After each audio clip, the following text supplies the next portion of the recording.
Estimate का। इसमें block जो भी यहाँ आपका रिक्वायरमेंट है वहाँ का ब्लॉक डेवलपमेंट ऑफिस जो भी है वो आ जाएगा। यहाँ पे जो भी ब्लॉक का नाम है, name of work, construction of CC road, जो भी गांव में है, फ्रॉम रोहित के घर से मोहित के घर तक, हाउस इन ग्राम पंचायत जो भी ये लगेगी, टोटल लेंथ और एस्टीमेट कॉस्ट यहाँ आ जाएगी, कौन सा विड्थ है, ब्लॉक कौन सा, डिस्ट्रिक्ट कौन सी है, सारी चीज़ें इस तरह से होती हैं। नमस्कार दोस्तों, स्वागत है आपका मेरे YouTube चैनल सिविल ऑलराउंडर में। आज मैं आपके लिए बहुत ही बढ़िया एक बहुत ही ख़ास वीडियो लेके आया हूँ जो ग्राम पंचायत से रिलेटेड है और सिविल वर्क से रिलेटेड है, सीसी रोड से रिलेटेड है। जो सीसी रोड का जो एस्टीमेट बनता है, बिल बनता है, वो किस तरह से बनता है, उसमें कितना मटेरियल यूज़ होगा, और वो आप भी जानना चाहेंगे कि हम किस तरह से, अगर आपको सीसी रोड डलवाना है तो कितना मटेरियल उसमें यूज़ होगा। आप भी चाहे तो निकाल सकते हैं कोशिश करके इस तरह से, और आप पता कर सकते हैं, इसको पढ़ सकते हैं कि किस तरह से निकाला जाता है। तो ये एस्टीमेट पहले मैंने जो बनाना था वो मैंने पहले बता दिया था पिछले वीडियो में कि एस्टीमेट कैसे बनाते हैं। तो ये आप एस्टीमेट की कॉपी देख रहे हैं, मैंने एक वीडियो में बताया है किस तरह से एस्टीमेट बनाया जाता है।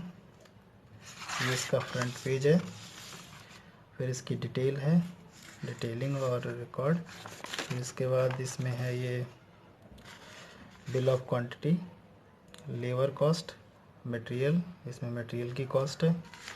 फिर इसके बाद ये हमारा कंजम्पशन, कितना मटेरियल किसने एमक्यू में आएगा।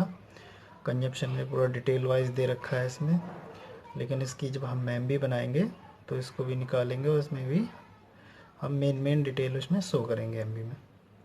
इसमें टोटल डिटेल होती है। तो अगर आपने ये वीडियो नहीं देखा है एस्टीमेट कैसे बनाते हैं, वो वीडियो आप देख लें पिछले वीडियो में जाके। अभी मैं बताने जा रहा हूँ कि ग्राम पंचायत की एमबी कैसे बनाते हैं। अब इसकी एमबी बनेगी फाइनल बिल, ठीक है। चलिए इस वीडियो को आगे शुरू करता हूँ कि इसकी एमबी कैसे बनाते हैं। एमबी में क्या क्या चीज़ें होती हैं उसके लिए भी मैंने एक अलग वीडियो बना रखा है, वो भी वीडियो आप पीछे जाके देख सकते हैं मेरे चैनल पे, लिंक मैं डिस्क्रिप्शन में भी दे दूँगा।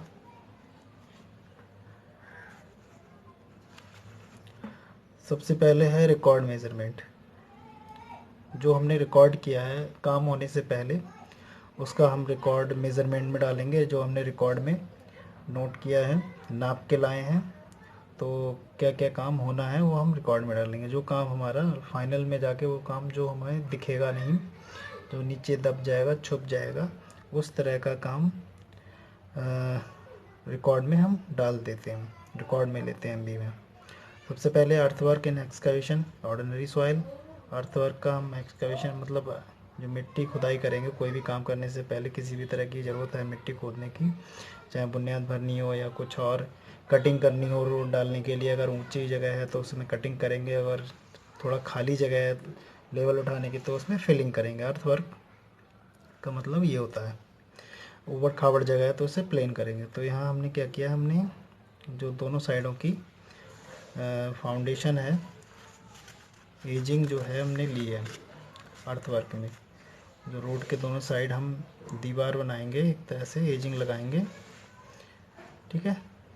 9 इंची की या 4 इंची की जैसी रिक्वायरमेंट हो तो वो एजिंग।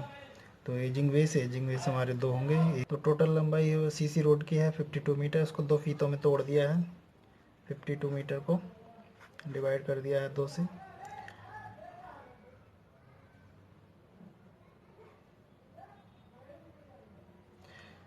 तो क्योंकि 52 मीटर का फीता नहीं होता है तो इसको हम 30 मीटर बाई 22 मीटर ले लेंगे। एक बार में 30 मीटर, दूसरी बार में 22 मीटर में नाप लेंगे।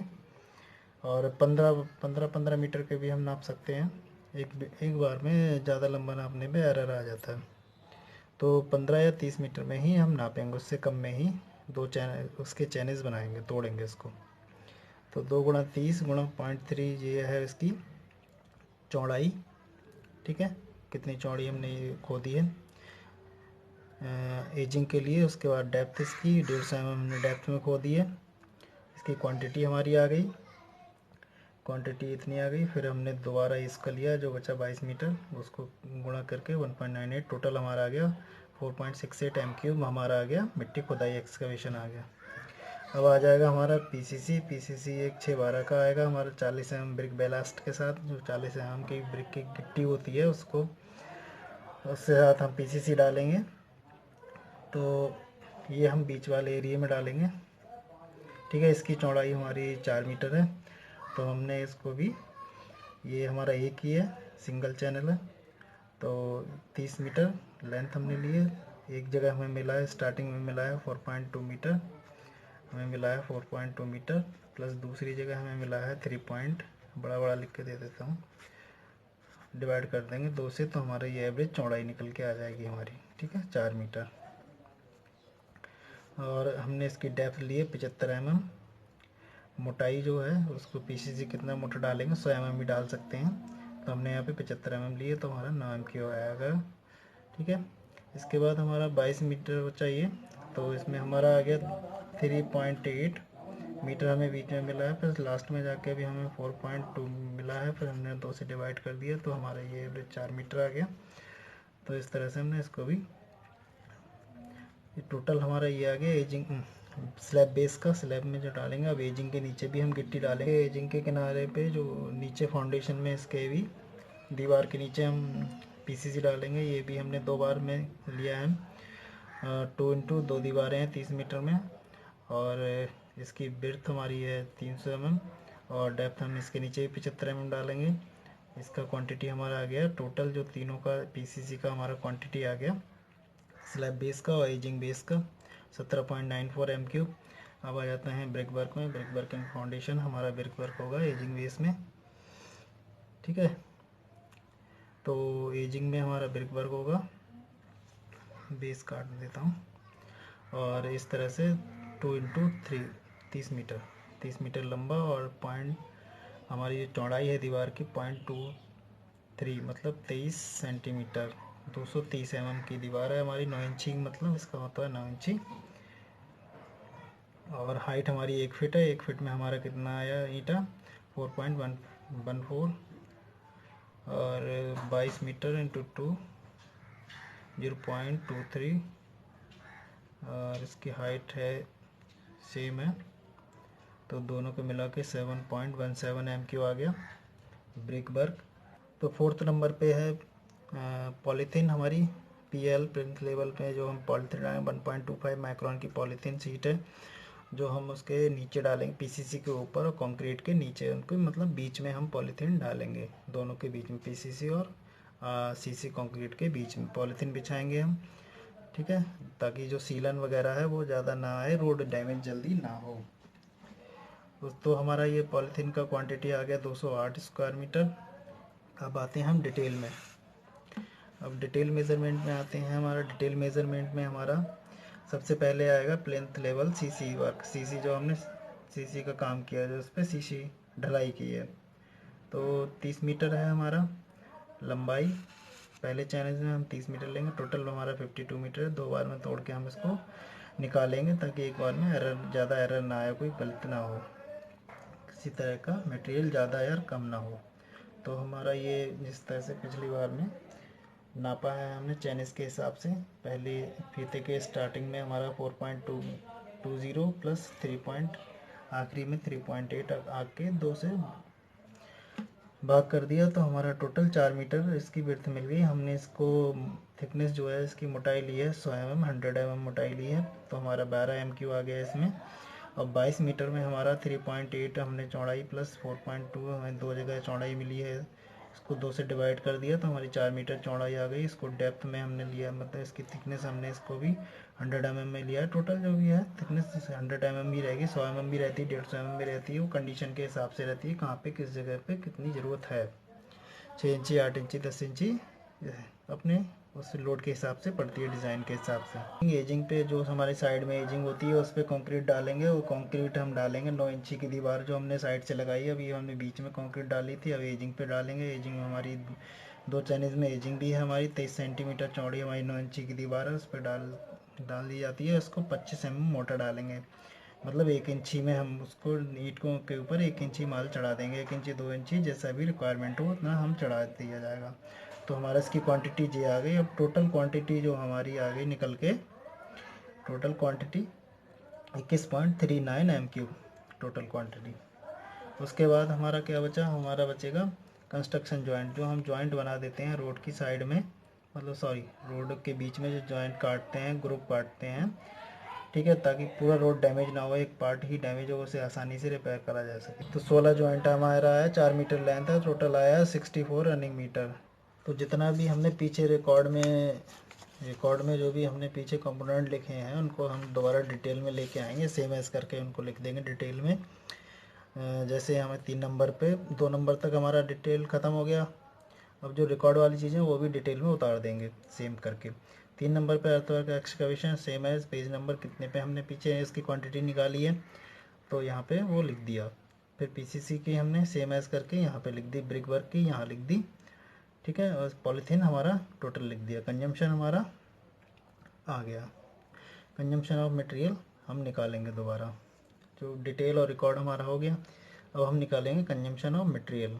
जो मेन होता है कंजम्पशन ऑफ मटेरियल, कंजम्पशन कितना मटेरियल लगा हमारे प्रोजेक्ट में, हमारे जो सीसी रोड में हमारा कितना बालू, कितना सैंड, कितना सीमेंट बैग, कितना ब्रिक और कितना 40 mm 20 mm लगेगा। तो सबसे पहले हमारा पीसीसी जो जितने काम हुए हैं उनके नाम, पीसीसी हुई है, ब्रिक वर्क हुआ है और सीसी वर्क जो भी हमारे काम हुए हैं वो 1 2 3 उनके नाम, उनकी क्वांटिटी, फिर क्या क्या जो मटेरियल लगा है, सीमेंट, एफ सैंड, सी सैंड, 40 mm 20 mm ब्रिक, ये हमारे इतने इसमें मटेरियल यूज़ हुए हैं। फिर उसके बाद हमारा क्या करेंगे, सबसे पहले पीसीसी को हम लेंगे 1612 की, तो हमारी क्वांटिटी यहाँ लिख दी। और हमारा सीमेंट बैग जो आया उसमें 40.36 हमारा सीमेंट बैग लग गया पीसीसी में। और एफ सैंड हमारा लग गया 8.61 और 40 mm 17.94 और 20 mm वगैरह कुछ लगेगा नहीं, इतनी चीज़ें लगेंगी हमारी पीसीसी में। वो हम कहाँ से लेते हैं, वो हम लेते हैं कंजम्पशन से। किस तरह से निकालते हैं, जैसे कंजम्पशन में दिया है हमारी क्वांटिटी, जो भी क्वांटिटी आई उसको हम सीमेंट बैग 2.25 एक m³ में 2.25 सीमेंट बैग है पर m³ इससे गुणा कर देंगे तो हमारा सीमेंट बैग की क्वांटिटी आ गई। इसमें 45 आई, इसमें थोड़ी ज़्यादा है एस्टीमेट में, एमबी में हमेशा कम आती है, एस्टीमेट में ज़्यादा होती है चीज़ें, इसीलिए एमबी बनाई जाती है बिल्कुल एक्यूरेट कैलकुलेशन के लिए। एब्सेंट की हमारी क्वांटिटी कितनी आएगी, एब्सेंट की क्वांटिटी हमारी पर m³ आएगी 0.48। इसी तरह से सबका दिया हुआ है। ब्रिक वर्क हमारा 1.86 सीमेंट बैग लगेगा और सीसी में हमारा 6.66 पर m³ सीमेंट बैग लगेगा, ठीक है। और इसमें आरसीसी में हमारा लगेगा 8.68 इसी तरह से सबकी दी हुई। तो हम यहाँ पे टोटल क्वांटिटी और इसका गुणा करके तो हमारा मटेरियल आ जाता है, ठीक है। अब उसके बाद हमारा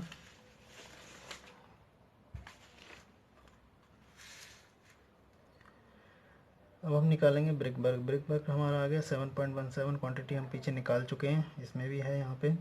तो हम उसको गुणा कर देंगे 1.86 से, तो हमारा बैग आ जाएगा 13.33 इतना हमारा सीमेंट बैग आ गया। और फिर हमारा ब्रिक आएगा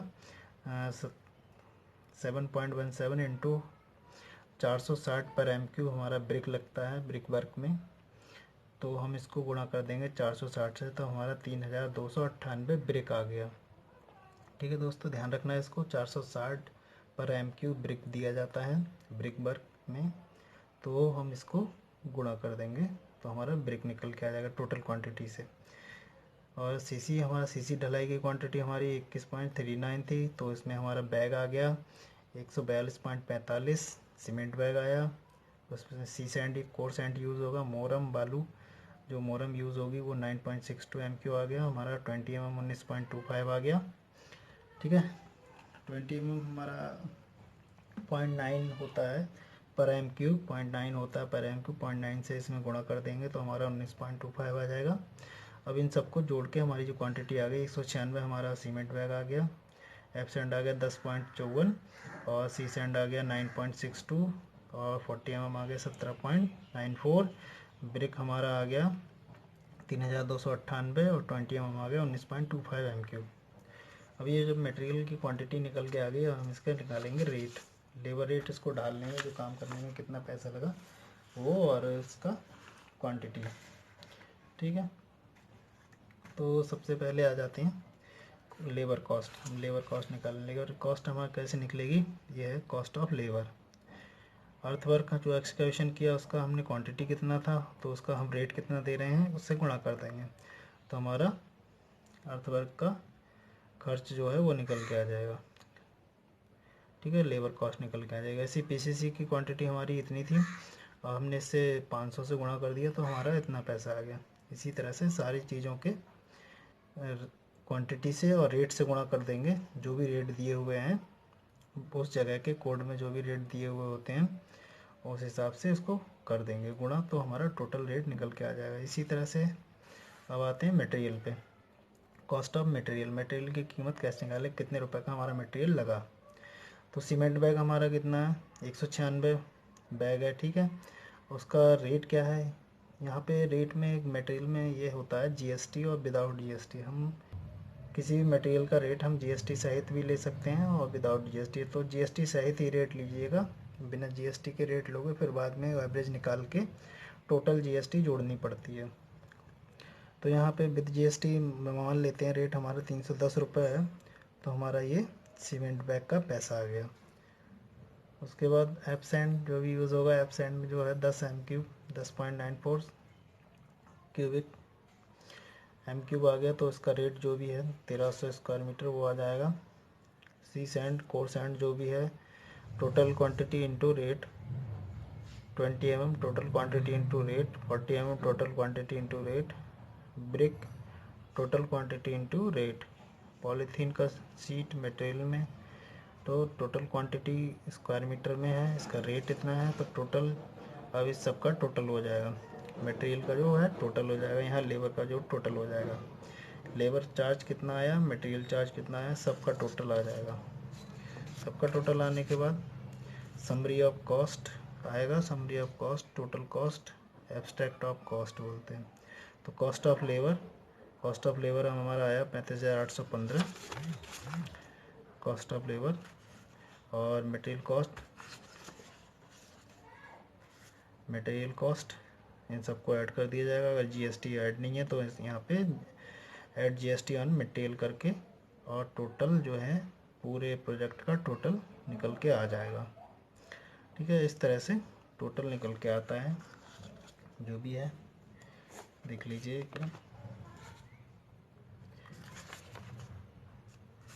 रिकॉर्ड डिटेल। ठीक है, डिटेल में सारे रिकॉर्ड के आइटम। कंजम्पशन निकालेंगे, कंजम्पशन निकालने के बाद हमारा मटेरियल कॉस्ट आएगा, लेबर कॉस्ट, मटेरियल कॉस्ट के बाद में हमारा टोटल कॉस्ट। इस तरह से आता है। ये है हमारा फ्रंट पेज है एस्टीमेट का। इसमें ब्लॉक जो भी यहाँ आपका रिक्वायरमेंट है वहाँ का ब्लॉक डेवलपमेंट ऑफिस जो भी है वो आ जाएगा।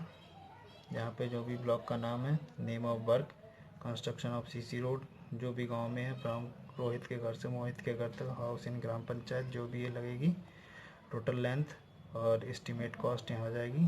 कौन सा विड्थ है, ब्लॉक कौन सा, डिस्ट्रिक्ट कौन सी है, सारी चीज़ें इस तरह से होती हैं।